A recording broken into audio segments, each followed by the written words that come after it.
प्रोनेसिस investor academy के इस brand new video में आप सभी का बहुत बहुत स्वागत है। आज के वीडियो में मैं आपके बहुत सारे इंपॉर्टेंट प्रश्नों के जवाब देने जा रहा हूँ।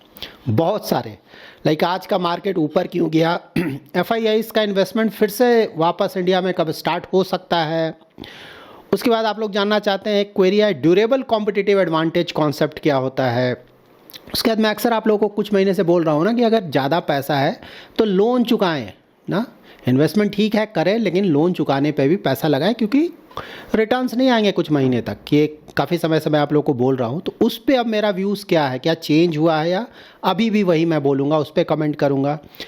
फिर इक्विटी रिलेटेड अगेन बहुत बार आंसर कर चुका हूँ, लेकिन फिर भी क्वेरीज आते हैं, कितने सारे स्टॉक्स हमारे पास होने चाहिए, मैक्सिमम स्टॉक्स, म्यूचुअल फंड्स में कितने सारे म्यूचुअल फंड्स हमारे पास स्कीम्स होने चाहिए। तो इन सभी को मैं डिटेल में कवर करने जा रहा हूँ। इन्फॉर्मेटिव वीडियो है, एज ऑलवेज पूरा देखें, अच्छी तरह से समझे, पसंद आए तो लाइक और शेयर करें।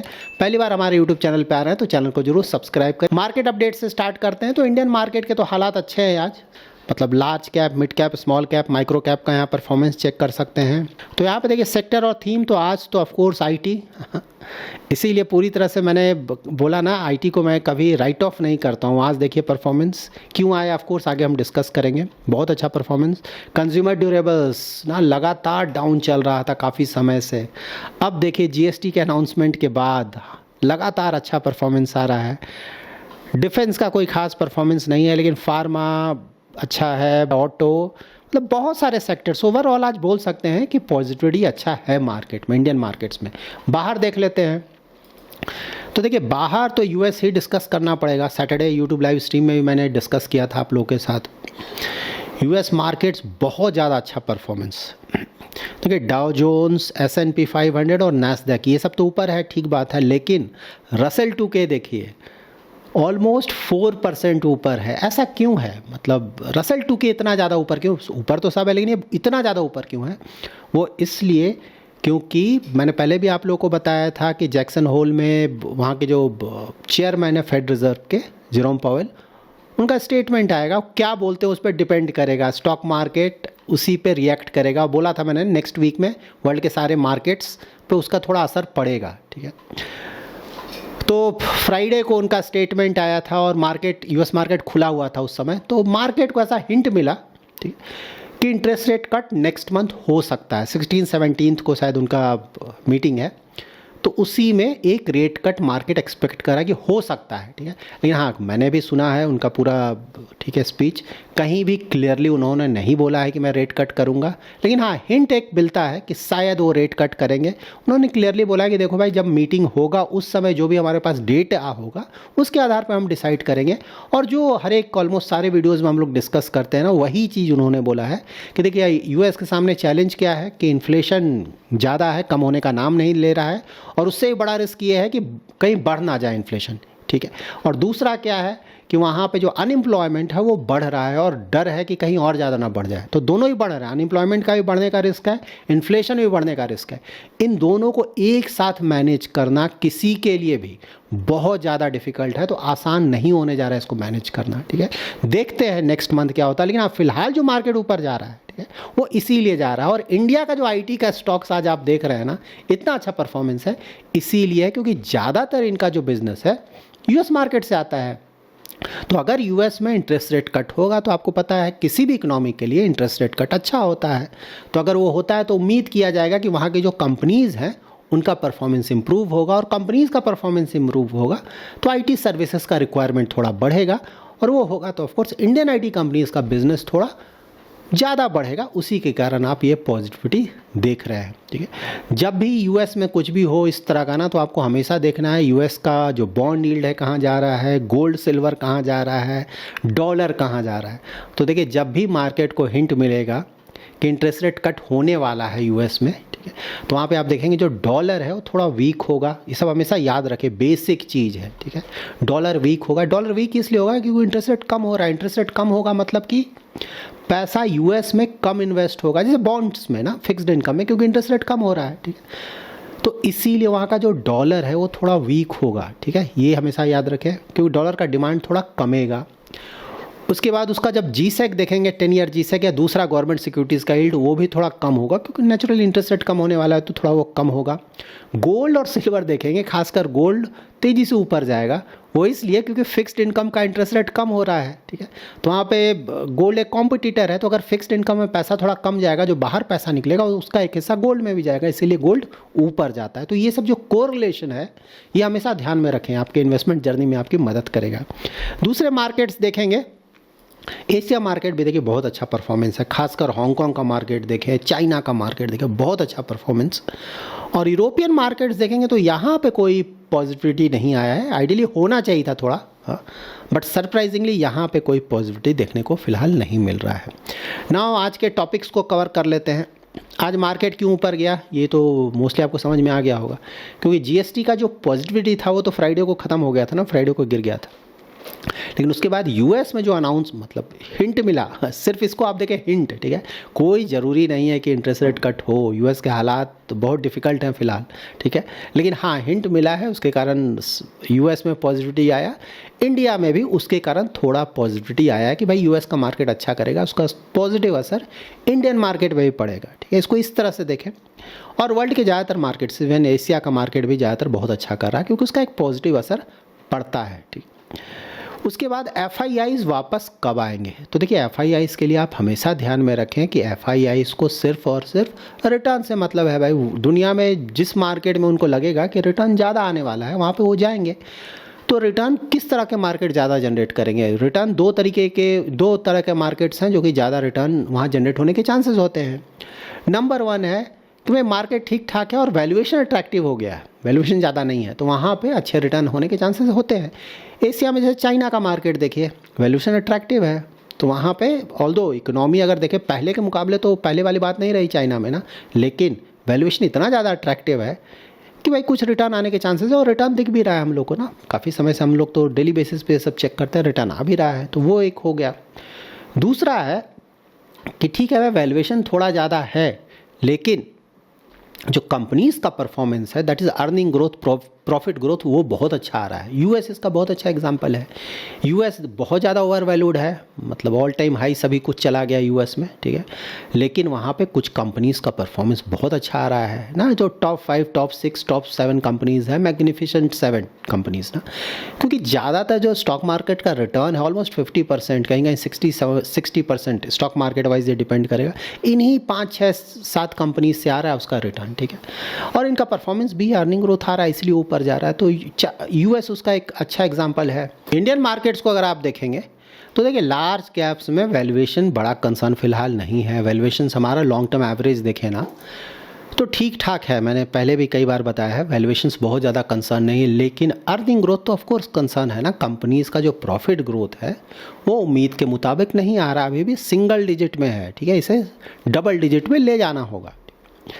तो इसीलिए एफआईआईज़ का इन्वेस्टमेंट इंडिया में नहीं हो रहा है, और ये तो प्रॉब्लम ऑलरेडी लास्ट ईयर से ही चल रहा था, ये प्रॉब्लम ना, अर्निंग ग्रोथ नहीं आ रहा था, ठीक है, लेकिन उसके साथ साथ इस साल से ट्रम्प का प्रॉब्लम भी आ गया, ये उसमें ऐड ऑन हो गया है। ट्रम्प का टैरिफ मतलब 25% तो ऑलरेडी चल रहा है, 27 से ये 50% हो जाएगा, ठीक है, और जिस तरह के हालात हैं, जिस तरह का स्टेटमेंट यूएस गवर्नमेंट की तरफ से आ रहा है या इंडियन गवर्नमेंट की तरफ से जिस तरह का स्टेटमेंट आ रहा है, उसको देखकर और सुनकर नहीं लगता है कि 25% वाला जो एडिशनल टैरिफ है वो रुकने जा रहा है। ऐसा लग रहा है अभी तक जो माहौल है उससे कि पूरा का पूरा 50% लग जाएगा टैरिफ, और इंडिया का जो एक्सपोर्ट है यूएस का, उसका ऑलमोस्ट 50 to 55% पे इसका फ़र्क पड़ेगा, ठीक है। कुछ एग्जाम्पशन में है, लाइक इलेक्ट्रॉनिक्स हो गया, फार्मा हो गया, इन सब पे लगेगा नहीं, और प्लस सर्विसेज पे नहीं है, लाइक आईटी तो सर्विसेज है उस पर नहीं लगेगा, लेकिन जेम्स एंड ज्वेलरी हो गया, लेदर हो गया, टेक्सटाइल हो गया, और भी बहुत सारे आइटम्स हैं वहाँ पे तो लगेगा, और वहाँ पे प्रॉब्लम्स होंगे। तो इसको इस तरह से देखें, और बोला जा रहा है कि ये जो प्रॉब्लम आएगा ना उसके कारण जो जीडीपी है हमारा है अबाउट 5.5 to 0.6% तक, इसके कारण एक साल का अगर आप देखें तो कम हो सकता है, ठीक है।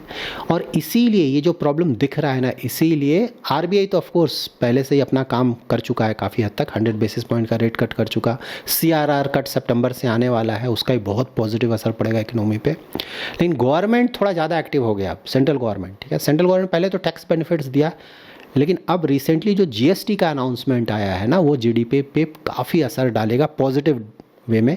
और साथ ही गवर्नमेंट ने ये भी अनाउंसमेंट किया है कि बहुत सारे रिफॉर्म्स आने वाले महीनों में आने वाले हैं, तो उसका भी बहुत पॉजिटिव असर पड़ेगा।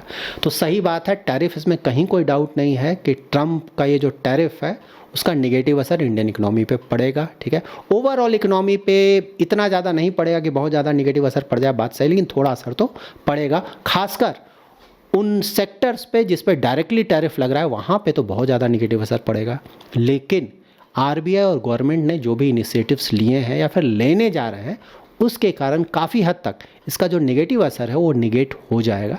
और ये जो 6.5% का आरबीआई का जो टारगेट है, मोस्टली ऐसा लगता है कि इन सब की मदद से हम वहाँ पे पहुँच जाएं। और आने वाले सालों में ऐसा लगता है, क्योंकि देखिए जीएसटी का जो बेनिफिट है ना, एक साल का नहीं है ना, ये जब कई सालों तक इसका बेनिफिट मिलता है, या टैक्स का कुछ बेनिफिट आप देते हो तो सालों तक उसका बेनिफिट मिलता है। उसी तरह से जब इंटरेस्ट रेट कट करते हो तो एक तो उसका असर आने में कई महीने लग जाते हैं, लेकिन जब आता है तो कम से कम 1-2 साल तक, मतलब 2 साल तो कम से कम लेकर चलो ना आप। वो तो डिपेंड करेगा फिर आरबीआई रेट हाइक कब करना शुरू करेगा, तो उस समय बताना पड़ेगा। कम से कम 2 साल तक तो उसका पॉजिटिव असर रहेगा, ठीक है। तो इस तरह से बिल्कुल बोला जा सकता है कि आने वाले सालों में, मतलब ट्राई किया जा रहा है कि इंडिया का जो जीडीपी ग्रोथ रेट है उसको 7% के आसपास या उससे ज़्यादा ले जाया जाए, और उसके के लिए और रिफॉर्म्स करने पड़ेंगे गवर्नमेंट को। गवर्नमेंट ट्राई कर रहा है, let's hope for the best. अगर वो सब आता है तो ट्रंप के ये जो टैरिफ वाले टैंट्रम्स हैं उसके बाद भी इंडिया का जो ग्रोथ स्टोरी है, वो जो मोमेंटम है ग्रोथ का, वो बना रहेगा, जो कि बहुत बड़ा पॉजिटिव है, ठीक है। तो एफआईआईज़ का इसी से आप कोरिलेट कर सकते हैं। एफआईआईज़ को रिटर्न से मतलब है, ठीक है, अर्निंग ग्रोथ से मतलब है। अर्निंग ग्रोथ मैंने पहले ही बताया आप लोगों के भाई 2-3 महीना 4 महीना तक आराम करें आप लोग, तो रिलैक्स करें, आएगा वापस, इसमें कोई डाउट नहीं है कि नहीं आएगा। ये सब सिक्लिकल है, अप डाउन चलता रहता है। बहुत अच्छा परफॉर्मेंस आया, उसके बाद एक साल डाउन रहा, वापस आ जाएगा, ठीक है। इंटरेस्ट रेट कट का असर सिस्टम में ऑफकोर्स आप देखेंगे कि आने वाले महीनों में अच्छी तरह से दिखेगा। गवर्नमेंट का जो इनिशिएटिव है उसका असर दिखेगा। तो मोस्टली 3-4 महीने तक वेट करें, उसका असर दिखेगा। लेकिन स्टॉक मार्केट उसका वेट नहीं करेगा। स्टॉक मार्केट को लगेगा कि भाई पॉजिटिव असर आने वाला है इकोनॉमी पे, पहले से रिएक्ट करेगा, ठीक है। इसको भी आप हमेशा ध्यान में रखें। लास्ट मोमेंट का स्टॉक मार्केट वेट नहीं करता। लाइक जीएसटी भी कुछ हुआ नहीं ना है, अक्टूबर में होगा, क्या होगा क्या नहीं। स्टॉक मार्केट ने पहले ही थोड़ा बहुत रिटर्न दे दिया, जीएसटी का आपको थोड़ा बहुत रिटर्न मिल गया, बाकी तो सब कुछ निगेटिव ही था, ठीक है। लेकिन हाँ, ये वीक लेट्स सी, मतलब आज पॉजिटिव है, बड़ी बात है। अगर ये ट्रम्प का टैरिफ का हेडेक नहीं होता ना 27 का, तो आज आप देखें लार्ज कैप आराम से 1% प्लस का रिटर्न देता है हमारा आज लार्ज कैप्स। बट हाँ, उसका एक प्रेशर थोड़ा तो है मार्केट पे, आने वाले कुछ दिनों तक उसका प्रेशर बना रहेगा। तो मोस्टली वही मानकर चलें कि आने वाले कुछ महीनों में जैसे ही अर्निंग ग्रोथ थोड़ा आपको दिखने लगेगा डबल डिजिट ना, तो एफआईआईज़ भी वापस आएंगे। ना मैं आप लोगों के कुछ प्रश्नों के जवाब दे देता हूँ जो कि आपने कमेंट्स में मेंशन किया था। एक तो प्रश्न आया था ना, ड्यूरेबल कॉम्पिटिटिव एडवांटेज कॉन्सेप्ट क्या होता है। तो देखिए, इसका ज़्यादा अच्छा स्टेटमेंट ये होगा ना, ड्यूरेबल कॉम्पिटिटिव एडवांटेज की जगह आप इसको बोले सस्टेनेबल कॉम्पिटिटिव एडवांटेज। अगर आप में से कुछ किसी ने एमबीए किया है ना, तो पंकज घेमावत का आप लोगों ने बुक पढ़ा होगा, सस्टेनेबल कॉम्पिटिटिव एडवांटेज। ये क्या होता है? तो देखिए, जब भी किसी भी कंपनी में या स्टॉक में हम लोग इन्वेस्टमेंट करते हैं ना, तो देखते हैं कि कॉम्पिटिटिव एडवांटेज है कि नहीं। कॉम्पिटिटिव एडवांटेज से कहीं ज़्यादा अच्छा होगा sustainable competitive advantage. Sustainable competitive advantage क्योंकि वो कंटिन्यू रहेगा काफ़ी सालों तक, ठीक है। कॉम्पिटिटिव एडवांटेज तो आप कुछ समय के लिए बनाएंगे, चला जाएगा, फिर ख़त्म हो जाएगा, ठीक है। तो देखिए, इसके कुछ एग्जांपल्स मैं देता हूँ, आपको समझ में आएगा ना। जैसे कोई ब्रांड है, जैसे कोका कोला एक ब्रांड है, ठीक है ना, तो उसको आप सस्टेनेबल कॉम्पिटिटिव एडवांटेज बोल सकते हैं, क्योंकि वर्ल्ड में ज़्यादातर कंट्रीज़ में जाएंगे, कोका कोला सब जानता है, ब्रांडेड कंपनी है।